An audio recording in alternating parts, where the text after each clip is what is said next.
అందరూ ఎలా ఉన్నారు? బాగున్నారనే? బాగున్నానండి. ఇవాళ మీ ముందుకి నేను సింపుల్గా చేసుకునే క్యాబేజ్ ఫ్రై చాలా సింపుల్గా చేసేసుకోవచ్చు. లేదా మీరు కూర అనుకుంటే కూర అనుకోవచ్చు. నేనైతే చాలా సింపుల్గా ఎలాంటివి టమాటోస్ ఏం వేయకుండా జస్ట్ ఉల్లిపాయలు వేసేసి నేను ఫ్రై చేసేస్తాను అనమాట. ఎక్కువ పచ్చిమిరపకాయలు వేసుకుంటున్నాను, కొంచెమే ఎండుకారం వేస్తాను. ఎండుకారం తగ్గించేసి పచ్చిమిరపకాయలు ఎక్కువ వేసి చేసుకుంటున్నాను. అలాగే వెల్లుల్లిపాయలు వేసి చేసుకుంటున్నాను. సో నూనె పెట్టేసుకున్నాను, బాండి పెట్టేసుకున్నాను, నూనె వేసేసుకున్నాను. మినపప్పు, శనగపప్పు, ఆవాలు, జీలకర్ర వేసేసాను, ఎండుమిరపకాయలు వేసేసాను. ఇప్పుడు వెల్లుల్లిపాయలు వేసేస్తానండి. సన్నగా తరిగి పెట్టుకున్న వెల్లుల్లిపాయలు. ఈ ఫ్లేవరే మొత్తం కూరకి వచ్చేస్తుంది. మనం వేసిన ఈ వెల్లుల్లిపాయలు ఫ్లేవరే మొత్తం వచ్చేస్తుందండి. చాలా చాలా బాగుంటుంది. సింపుల్గా రోటీలోకి బాగుంటుంది, చపాతీలోకి, పుల్కాలోకి చాలా బాగుంటుంది. అన్నంలోకి అయితే ఎంత అన్నం తింటున్నాము, ఎందుకంటే కమ్మగా ఉంటుంది కదా, సో అందుకనమాట. కానీ పచ్చిమిరపకాయలు ఎక్కువ వేస్తేనే దీనికి అందమండి. సో నేను ఎక్కువ పచ్చిమిరపకాయలు వేసి చేసుకుంటున్నాను, ఎందుకంటే ఇవి బాగా ఈ నూనెలో వేగిపోతాయి కాబట్టి ఆ పచ్చిమిరపకాయలు అనేవి సో బాగుంటుంది. ఇప్పుడు కొంచెం ఇంగు వేసుకుంటానండి. ఇంగు వేసుకుంటే మంచి ఫ్లేవర్ వస్తుంది కూర. సో వెల్లుల్లిపాయలు మాత్రం ఎక్కువ వేసుకోండి. నేను నా కూరకి తగినంత వేసుకున్నాను. మీరు ఇంకొంచెం ఎక్కువ కూర తీసుకుంటే ఇంకొన్ని వెల్లుల్లిపాయలు పెంచాల్సి వస్తుంది. సో ఇలా నేను చేసేసుకున్నాను అనమాట. పచ్చిమిరపకాయలని ఒకటిని 2 చేసేసుకున్నాను. పెద్దవైతే 3 అవుతాయి, మామూలుగా అయితే 2 అయిపోతాయి అనమాట. ఇలా అయితే బొద్దుగా ఉంటే ఏమవుతుందంటే కొంచెం తినడానికి ఈజీగా ఉంటుంది. కొంచెం చీల్ చేసామనుకోండి తొక్కల్లా అయిపోతుంది, మధ్యలో తొక్కల్లా ఉంటాయి. ఇలా అయితే మనం మధ్యలోకి వచ్చినా కూడా తినడానికి బాగుంటుంది అనమాట. ఇప్పుడు నేను హైలో పెట్టేసుకుంటున్నానండి. చాలా చాలా టేస్టీగా ఉంటుంది. నాకైతే చాలా ఇష్టం. వేడివేడి అన్నంలో తింటే మాత్రం సూపర్ ఉంటుంది. మనం ఎక్కువ కొత్తిమీర, కరివేపాకు కూడా వేసుకుంటాం కదా, ఆ ఫ్లేవర్ వెళ్ళి, వెల్లుల్లి ఫ్లేవర్ వెళ్ళి ఎంత బాగుంటుందో కూర. అలాగే చపాతీలోకి, రోటీలోకి కూడా, పుల్కాస్లోకి అయితే ఒక బెస్ట్ ఆప్షన్. ఎందుకంటే ఎంత కూర తింటున్నామో మనకే తెలీదు, అంత బాగుంటుంది. సో ఇప్పుడు నేను పసుపు వేసేసుకుంటానండి. పసుపు వేసేసుకుని పూర్తిగా ఇలాగా కలిపేసుకోవాలి. మనకి పచ్చిమిరపకాయలు బాగా వేగిపోయినట్టు తెలుస్తుంది, ఎందుకంటే వాటి కలర్ మారిపోతుంది కదా. సో ఇప్పుడు మనం సన్నగా తరిగి పెట్టుకున్న ఉల్లిపాయలు వేసేసుకుందాం. ఇవి కూడా పొడవుగా, నేను క్యాబేజ్ పొడవుగా తరిగి పెట్టుకున్నాను.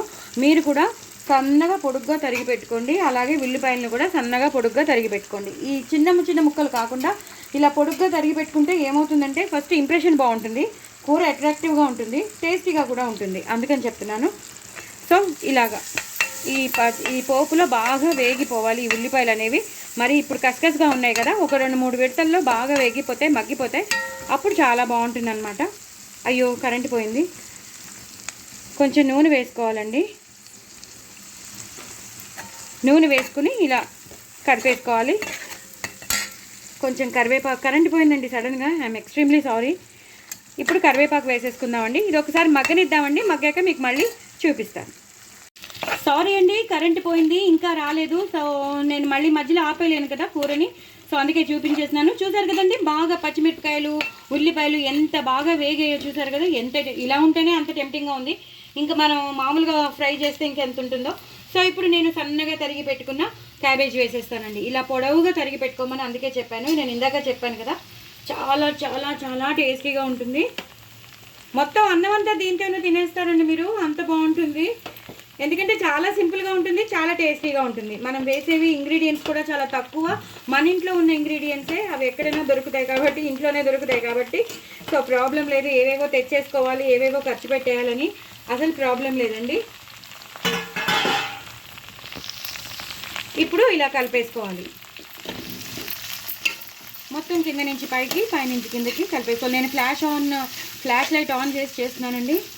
సో మధ్యలో ఆపేయకుండా నేను ఫ్లాష్ లైట్ ఆన్ చేసి చేసినాను. సో ఈ మొత్తం ఈ పచ్చిమిరపకాయలు, ఈ పసుపు, మనం వేసిన వెల్లుల్లిపాయలు, ఈ ఉల్లిపాయలు అంతా ఈ క్యాబేజ్ దానికి పట్టేయాలి. సో టైం పడుతుందండి కొంచెం, క్యాబేజ్ కదా, ఒక 2-3 విడతలు పడుతుంది. ఇది బాగా వేగిపోయాక, కొంచెం మగ్గిపోయాక, మరీ మగ్గిపోకూడదు, కొంచెం మగ్గిపోయాక, అంటే 50 to 60% మగ్గిపోతే మనకి క్రంచీగా ఉంటుంది చూసారా, అప్పుడు మనం తీసేయచ్చు. సో ఇప్పుడే వేసాం కాబట్టి ఒక 2 minutes తర్వాత మీకు మళ్ళీ చూపిస్తాను. చూసారు కదండి, బాగా వేగిపోయింది చక్కగా. మనకి ఏ రకంగా కావాలో ఆ రకంగానే వేగిపోయింది క్యాబేజ్ అనేది. చాలా చాలా టెంప్టింగ్గా ఉంది కదా, అసలు ఇలా ఉట్టి కూరే తినేస్తామేమో అని అనిపిస్తుంది కదా మనకి. చాలా చాలా బాగా వచ్చింది నిజంగా. ఇప్పుడు మనం అన్నీ వేసేసుకున్నామండి.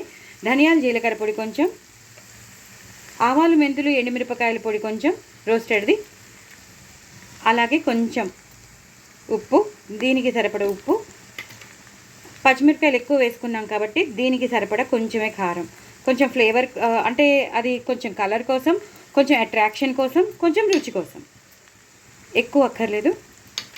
ఇప్పుడు మొత్తం దీన్ని ఇలాగా కలిపేసుకుందాం. లేదండి మాకు కొంచెం స్పైసీ కావాలండి అన్నవాళ్ళు తప్పకుండా ఇంకొంచెం కారం వేసుకోవచ్చు.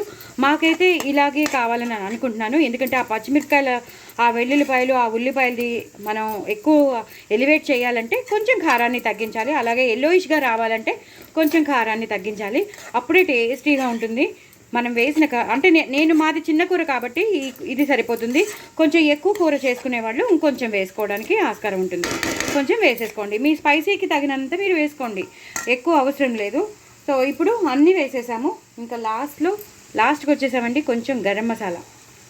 చాలా గరం మసాలా కూడా కాదు, చోలే మసాలా. ఇది నేను చోలే మసాలా వేసినాను, చాలా కొంచెం వేసినాను, ఎందుకంటే మొత్తం ఫ్లేవర్ పట్టేస్తుంది కూరకి. సో నేను అందుకే తీసుకున్న దానికన్నా నేను కొంచెమే వేసాను, చాలా కొంచెం వేసాను, మిగతాది ఇంకా ఉంచేసాను కూడా. సో దీన్ని మొత్తం ఇలాగా కలిపేసుకోవాలి. చాలా చాలా బాగుంటుందండి నిజంగా. చపాతీలోకి, పుల్కాలోకి అయితే ఎంత బాగుంటుందో, అలాగే అన్నంలోకి అయితే చెప్పొద్దు. పిల్లలైతే ఆపుకోలేరు. మళ్ళీ ఇది టిఫిన్ బాక్స్లో కూడా చాలా బాగుంటుంది. తీసుకెళ్తే ఒక రిచ్ ఫుడ్ ఏదో తీసుకెళ్ళామని అని అనుకుంటారు పిల్లలు. సో లాస్ట్లో కరివేపాకు, కొంచెం కొత్తిమీర, ఫ్రెష్ కొత్తిమీర తెప్పించుకుని వేసేసుకుని ఇలా కలిపేసుకోవడమే. ఆ ఫ్లేవర్ అంతా కూరకి పట్టేస్తుంది. సూపర్బ్. కొత్తిమీర మాత్రం ఎక్కువ వేసుకోవాలి, చాలా చాలా బాగుంటుంది. నా ఛానల్ని మాత్రం సబ్స్క్రైబ్ చేసుకోవడం అస్సలు మర్చిపోవద్దు. మరి చేసుకుంటారు కదా, ఇంత టేస్టీ అయిన క్యాబేజ్ కూర కానీ ఫ్రై కానీ వదిలేస్తారా? వదలరు కదా. మరి నాకు వ్యూస్ పెంచుతారా? నాకు సబ్స్క్రైబర్స్ని పెంచుతారు కదా. చూస్తాను, మరి పెంచండి, తప్పకుండా చేసుకోండి, ఎంజాయ్ చేయండి. మీరు తప్పకుండా రెస్పాన్స్ అవ్వండి, అంతకన్నా నేను ఇంకేం కోరట్లేదు. చూసారు కదా ఆ కూరని చూడండి, నేను ఇలా వేస్తుంటే ఆ కూరని చూడండి ఎంత టెంప్టింగ్గా ఉందో. ఇప్పుడైతే ఇంట్లో వాళ్ళు ఆగట్లేదు, అంత టేస్టీగా మంచి ఇల్లంతా మంచి గుమగుమలాడిపోతుంది, ఆగట్లేదు. మీ ఇంట్లో కూడా ఇలా గుమగుమలాడాలంటే తప్పకుండా మీరు చేసేసుకోండి ఎంతో టేస్టీ అయిన క్యాబేజ్ కూర. బాయ్ అండి.